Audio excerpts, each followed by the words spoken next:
Bonjour Monica. Bonjour. Monica d'Astrévolution, le site. Alors tu nous expliques un peu ton intérêt pour l'astrologie. Alors en fait, moi quand j'ai découvert l'astrologie, j'ai tout de suite compris en découvrant en fait le thème astral des gens qui m'étaient proches, qu'en fait l'astrologie était donc le moyen le plus efficace de suivre à la trace les pensées, les actions des individus. Telle la plus électronique, la plus performante du monde qui existe, qui puisse permettre de suivre la pensée des individus. Mais pourquoi tu tiens absolument à les suivre pas à pas Pourquoi? Parce que je vais te raconter une petite anecdote qui m'est arrivée hier. Hier, j'ai eu un problème avec mon ordinateur et donc je suis allée dans un magasin avenue de Ménil qui s'appelle Repair Computer et en fait donc pour faire réparer mon ordinateur, et j'étais face à un jeune homme de 19 ans et je lui ai expliqué mon problème et un jeune homme de 19 ans et il a réparé mon ordinateur en 2 secondes, en 2 temps 3 mouvements, en 2 minutes, l'ordinateur était réparé. Et je lui ai demandé son âge, sa date de naissance, et je lui ai dit: tu ne serais pas un scorpion, toi? Et il m'a dit oui, comment tu le sais? Et je lui ai répondu seul un scorpion peut réparer un ordinateur en 2 secondes. Et c'est là où j'ai fait l'analogie entre donc le signe du scorpion qui en astrologie est le symbole en fait de la pensée humaine, de la pensée, de l'acte de pensée, de la psychologie, et le scorpion donc qui est habile de ses mains pour tout ce qui concerne les ordinateurs, l'informatique. Et donc là on voit quand même que pour toi l'astrologie se raccroche quand même à la réalité des choses, au matériel des choses. Pour moi l'astrologie a un côté extrêmement cartésien dans l'étude de l'astrologie. Dans l'étude.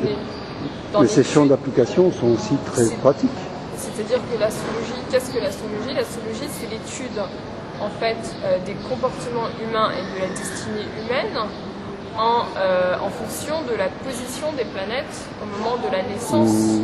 La position des planètes, elle est en fait calquée sur des calculs astronomiques qui sont extrêmement précis, donc il s'agit de calculs mathématiques, et l'astrologie, à mon sens, n'a absolument rien d'aléatoire et fait effectivement partie des phénomènes paranormaux, mais ne présente pas le caractère aléatoire que peut présenter la voyance, la médiumnité ou la tarologie, sachant que en plus l'astrologie est la seule science permettant de dater les événements qui jalonnent la vie d'un individu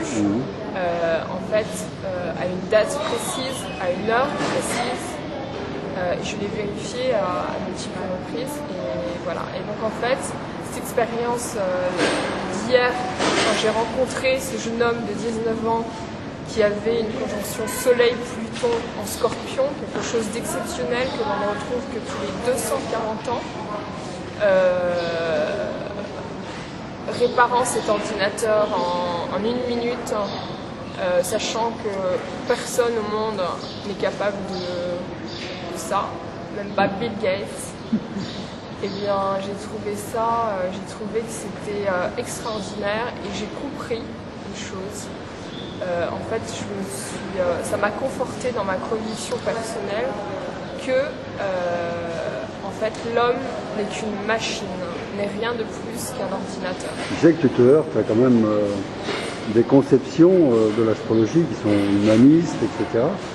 Bien sûr. Et toi, tu es complètement à l'opposé quand même. Moi, je suis complètement une astrologue déterministe. Je crois, en fait, comme disait le physicien Laplace, que, en fait, pour une personne qui aurait une connaissance exacte de la position de chaque astre dans le ciel et de chaque événement dans le monde, aurait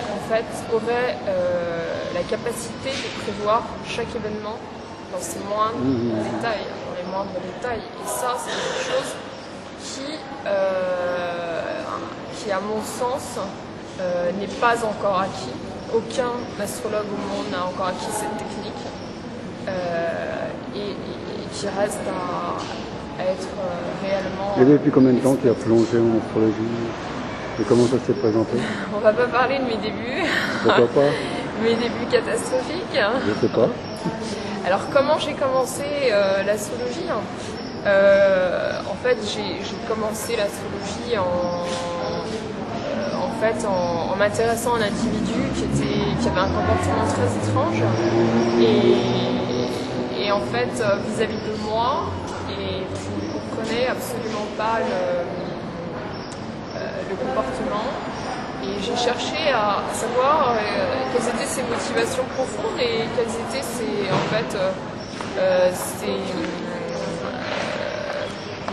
ses sentiments par rapport à moi, puisque c'était quelqu'un, c'était une pseudo-relation amoureuse, et j'ai compris plus tard, justement en découvrant, en étudiant l'astrologie, en découvrant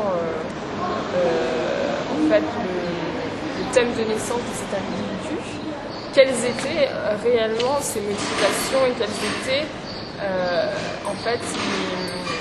les répercussions psychologiques de sa rencontre avec moi, qui allait être déterminante à la fois dans sa vie, puisque étant moi-même une rencontre déterminante dans son existence, ainsi que les répercussions dans ma vie, puisque l'astrologie a transformé mon existence. Mais tu aurais très bien pu utiliser le matériau psy, par exemple? Je ne le trouvais pas suffisamment...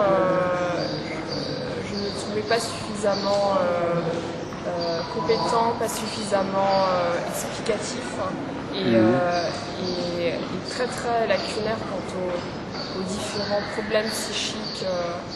L'astrologie donne donne un aperçu immédiat sur la psyché d'un individu. Ce que ne fait pas, n'est capable aucun psychologue. Aucun psychologue n'est capable de dire voilà, tel individu agit de telle manière, pour telle raison. Un psychologue va parler avec vous pendant des heures, pendant des mois, sans jamais découvrir l'essence de votre existence. Les motivations profondes qui vont vous amener à agir de telle ou telle manière. Un astrologue va, de manière immédiate,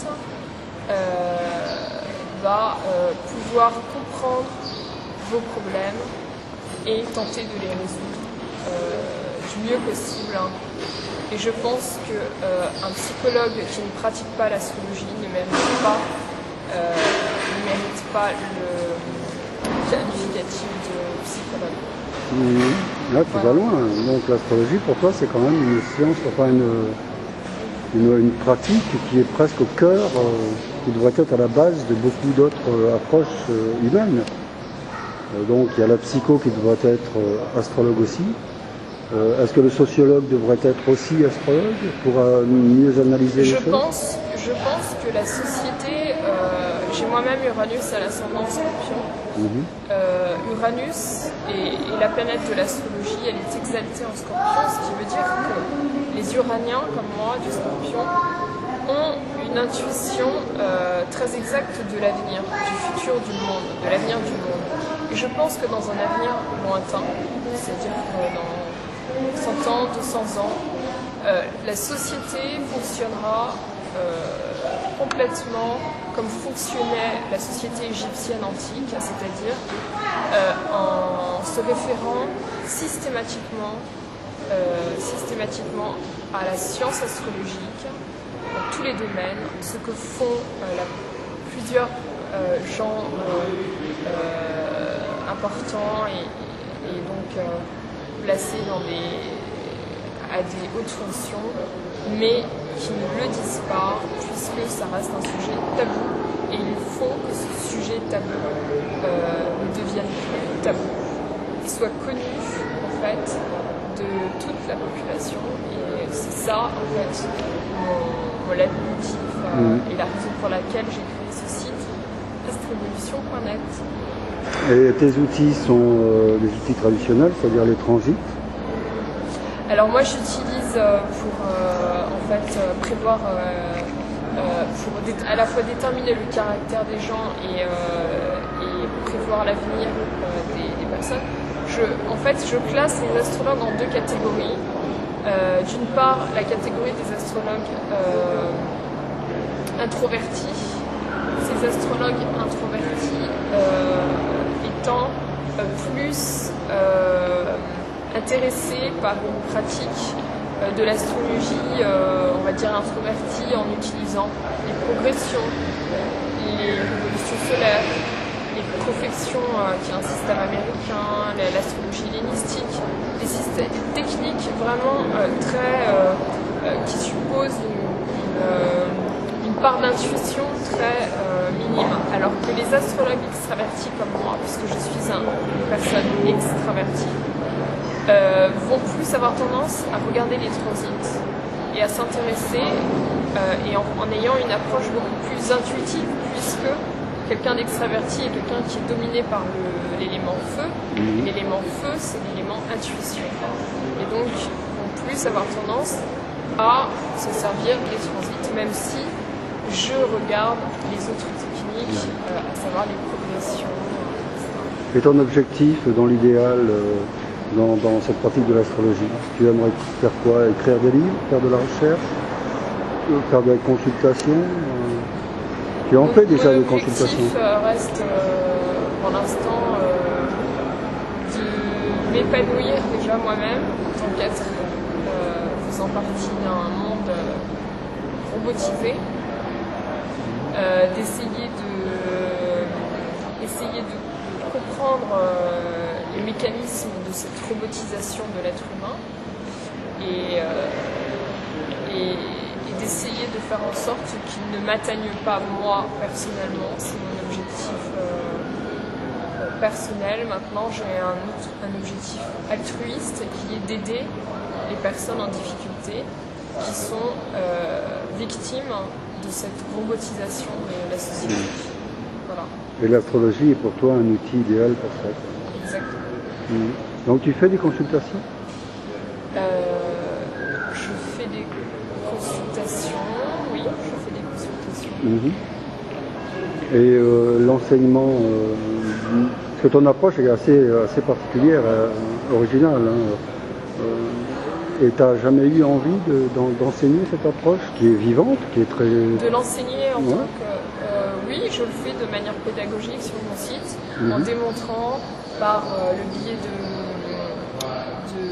des thèmes de naissance, de personnalités, de gens connus, qu'on arrive à prévoir en fait le destin des gens, de gens qui font l'actualité, de gens célèbres.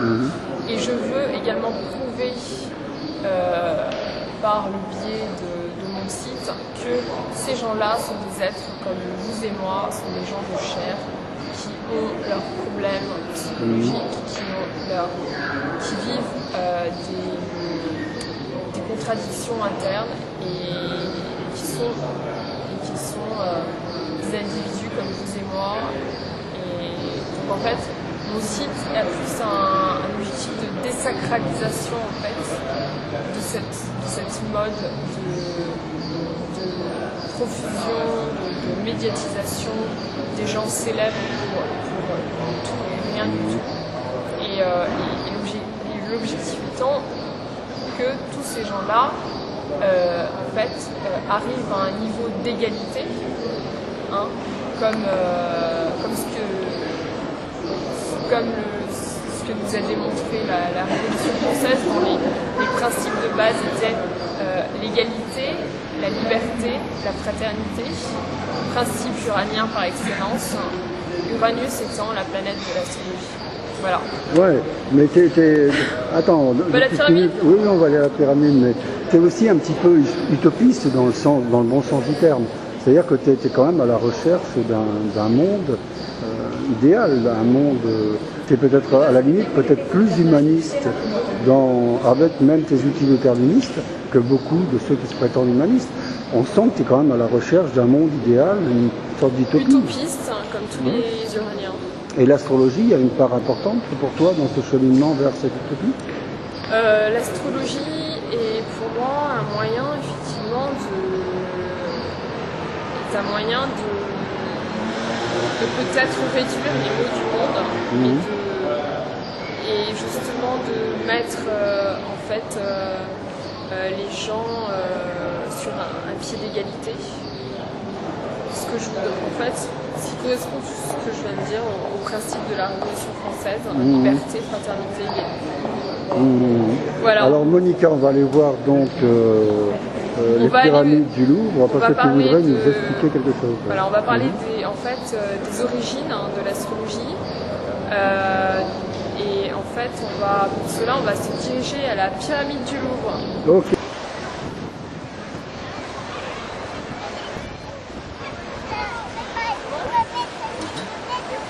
Alors donc, pour moi, l'astrologie, c'est comme une caméra en fait, qui est braquée sur chaque individu, en fait, en permanence, 24 heures sur 24. C'est comme une puce électronique en fait qu'on aurait dans le cerveau. Et en fait, par exemple, un astrologue est capable de suivre n'importe quel individu qui se situe ici en fait autour de la pyramide du Louvre. En fait, en ayant simplement quelques informations, à savoir la date, l'heure et le lieu de naissance. Et donc voilà, donc je voulais vous parler en fait de cet axe historique, autrefois appelé la voie royale, qui relie la pyramide du Louvre. Donc on est au Louvre là. C'est la pyramide du Louvre qui relie en fait les Tuileries et plus loin en fait sur un axe qui va jusqu'à l'obélisque. En fait l'obélisque de la Concorde, de la place de la Concorde, et qui en fait aboutit sur les Champs-Élysées. Les Champs-Élysées étant associés au paradis romain, et en fait le point culminant s'appelle la place de l'Étoile. La place de l'Étoile étant en fait un énorme rond-point entouré de 12 avenues. C'est-à-dire que ce n'est pas un hasard si en fait le point culminant du paradis romain se nomme place de l'Étoile et est entouré de 12 avenues. Les 12 avenues faisant référence aux 12 mois de l'année, par exemple.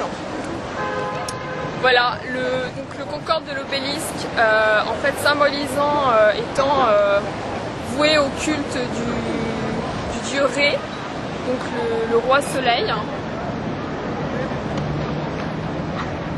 On voit pas bien là d'ici, mais en fait c'est un axe en fait où il y a l'obélisque en face. Et donc l'obélisque de la Concorde étant voué donc, au dieu soleil, au dieu Ré, sachant que cet axe, autrefois nommé la voie royale, en fait a été créé par le roi Louis XIV, lui-même proclamé le roi soleil.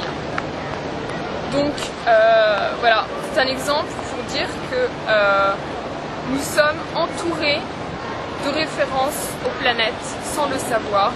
Et Paris est une ville, est la ville mystique par excellence, dont cet axe qui part de la pyramide et qui va jusqu'à la place de l'étoile en est le symbole. Voilà. Merci Monica. Stop. Alors donc, en fait, je voulais vous parler de l'étymologie du mot horoscope. Donc horoscope vient de horo qui veut dire heure et de skipen qui veut dire examiner. Donc qu'est-ce qu'un horoscope? Un horoscope, c'est la situation astronomique de l'individu exact de sa naissance. Alors, donc, quelles sont les origines de l'astrologie? Le berceau de l'astrologie correspond en fait à l'ancienne Babylonie, dont les observations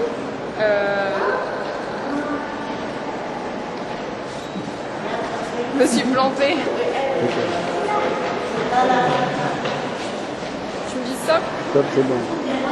Alors, donc, je voulais vous parler de l'étymologie du mot horoscope. Donc, qu'est-ce qu'un horoscope? L'horoscope est donc provient du terme horo qui veut dire heure et skipen qui veut dire examiner.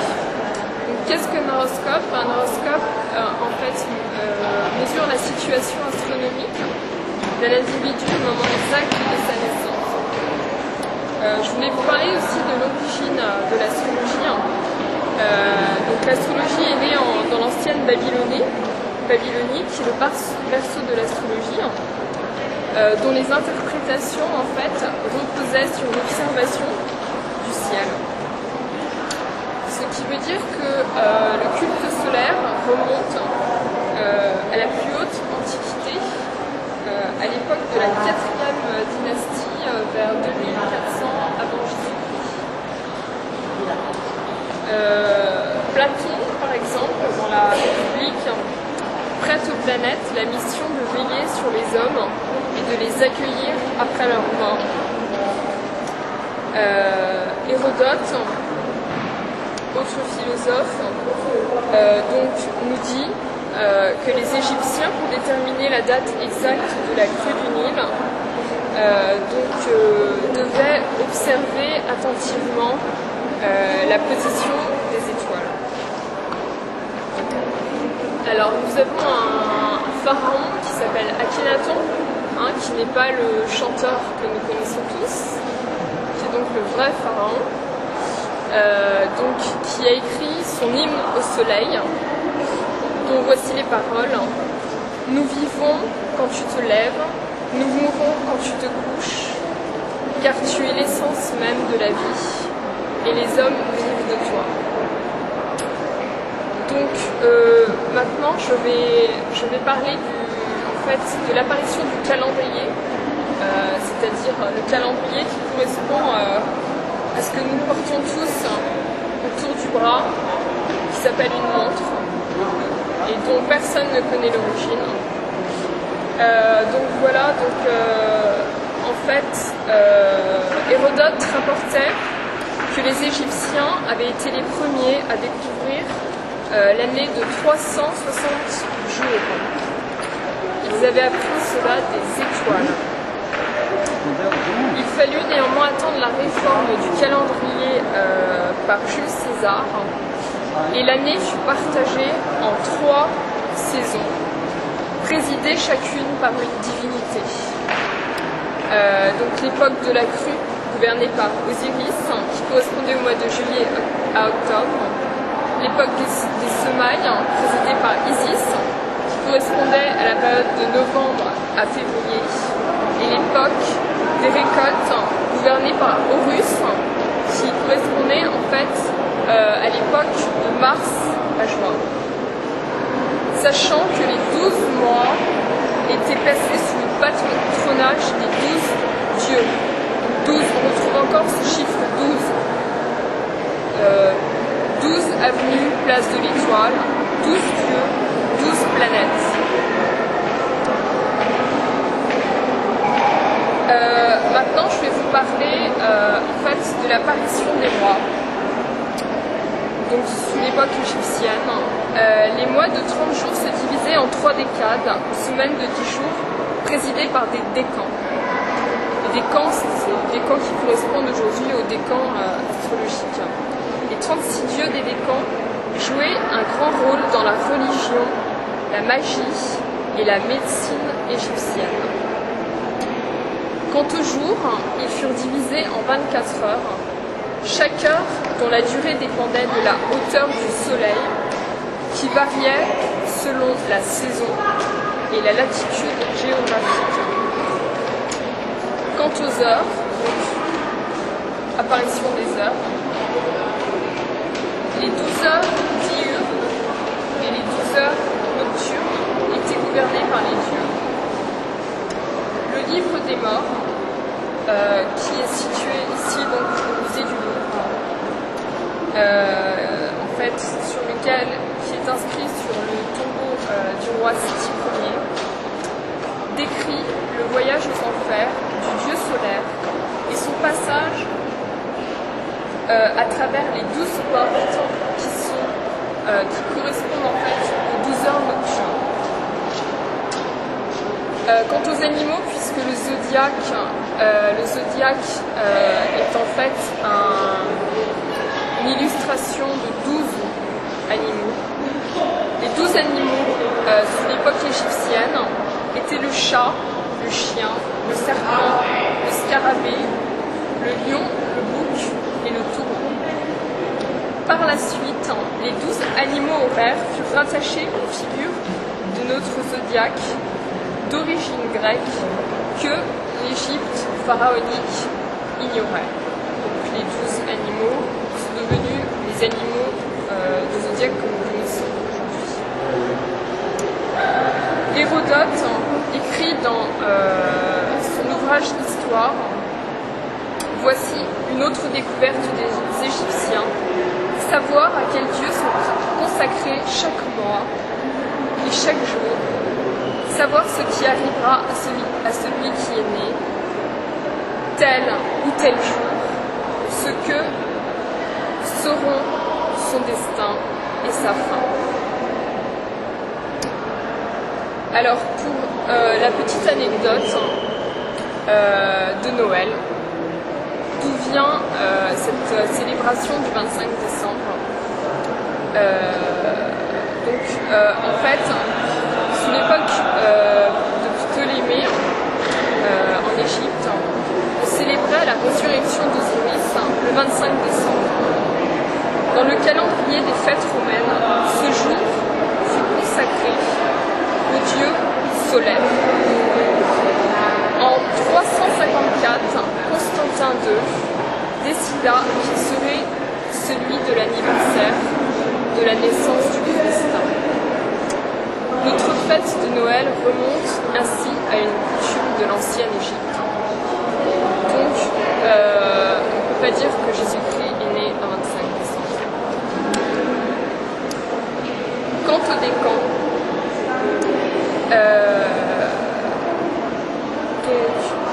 en fait,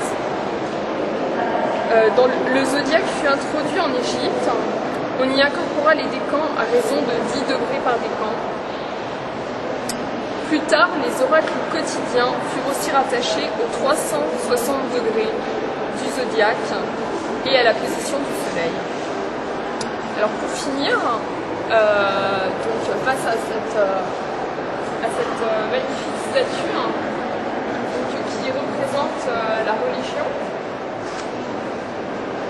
par Philippe Stern, nous sommes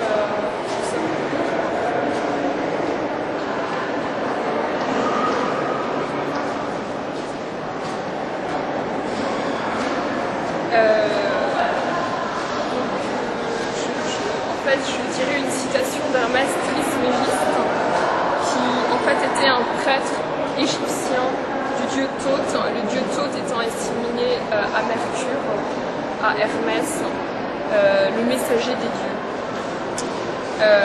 Que nous dit Hermès dans la table d'émeraude? texte fondateur de l'alchimie de l'hermétisme, il nous dit « Ce qui est en haut est comme ce qui est en bas, et ce qui est en bas est comme ce qui est en haut. » Voilà. Merci Monica.